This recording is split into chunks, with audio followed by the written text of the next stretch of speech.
So before you start setting the gradebook or creating the assignments, so there are certain things you must have clarity on, different components of these assignments in gradebook. So for a gradebook, you must have a clarity on the structure of assignments. When I say structure of assignments, in a way, it will tell you like how many total assignments and categories you will have. For example, it can be continuous, it can be a midterm, it can be final term, or anything else, any other categories that you might think of, so that you are clear on how many touch points will be there in terms of evaluation for the students on different aspects of teaching, learning that is happening in the classroom. Second thing is the weights. So how much weight will each of these component or categories will carry is something which you must be aware of. For example, a continuous can be of 30%, 40%. My midterm can be contributing 30% or 40% again of the overall evaluation or assessment that will happen during that particular course. The third thing is maximum grade. First one is overall.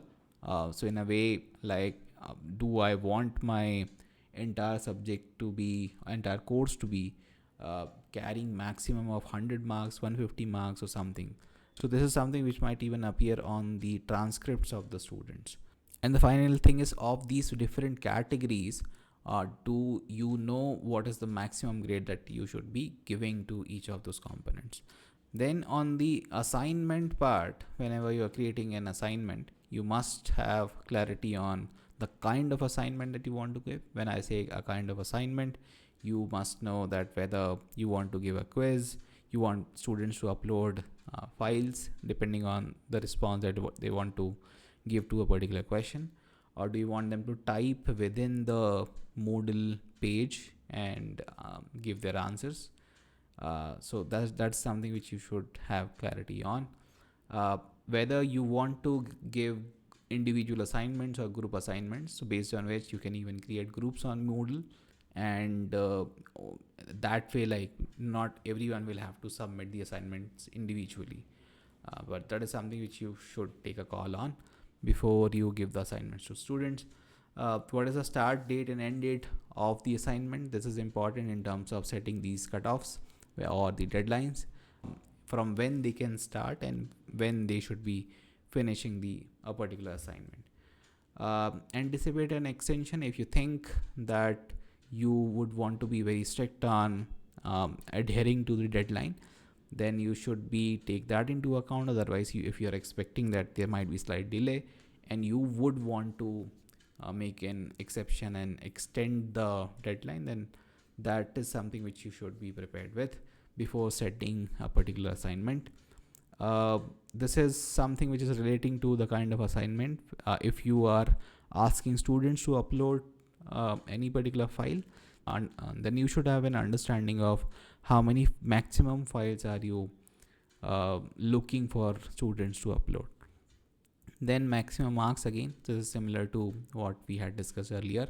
So of each component that is there for which you are conducting an assessment or an assignment, you're giving an assignment to the students, you should anticipate like what would be the maximum marks that you would want to give for that particular activity or assignment. Then weights for each kind of assignment, so this is a call which you need to take, as a particular assignment or a component should attribute or to what extent to the overall grade. That's something which you should be thinking about. Maximum size upload, again similar to the number of files. There should be a size restriction. For example, if you would want students to not upload something more than 2 MB, 3 MB, 1 GB or anything, so that's something you should be aware of. Then allowed file types, again this is relating to the first kind of assignment, which is uploading a file. If you are asking students to upload certain number of files, then if you want to restrict to certain formats only, for example docs, PDFs, or even images like PNG, JPEG or something, then you can restrict that on Moodle. That's something which setting is available. Then method of feedback, if you want to annotate in the document that they'll be uploading, or you want to upload a separate file altogether, or you want to give feedback as inline comments on their work, all of these are possible on Moodle. So before you are going ahead with setting up either the gradebook or the assignments, these are some important pointers. The last one is you should make sure that you are aware, or you are clear on how many attempts you are allowing students. The settings which are available, and you can restrict the number of attempts a particular student can take. So throughout this video series or this playlist, I will be following this structure for my course gradebook setup. So I'll have three components: continuous, midterm, and final term. My continuous will carry 40% of the overall weight of the course evaluations or assignments. My midterm will carry 30%, and my final term will carry again 30% of the overall grade. There's another important point to note, which is like my continuous, which is my 40%, will be further divided into 4 more components, like which are these. So I'll have 4 activities: activity 1, 2, 3, and 4. So let's say for activity 1, I would want to give a weight of 20%, activity 2 30, activity 3 20, and activity 4 as 30%.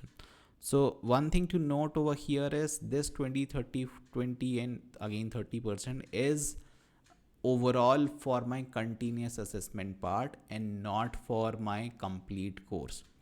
Meaning to say, this 100% is actually contributing only for continuous assessment, which in a way is carrying 40% of my overall weight of the course grade. So, and hence these individual components is actually completing my continuous assessment part, and these weights are not actually for the overall assessment. So this is something which is important to note for you.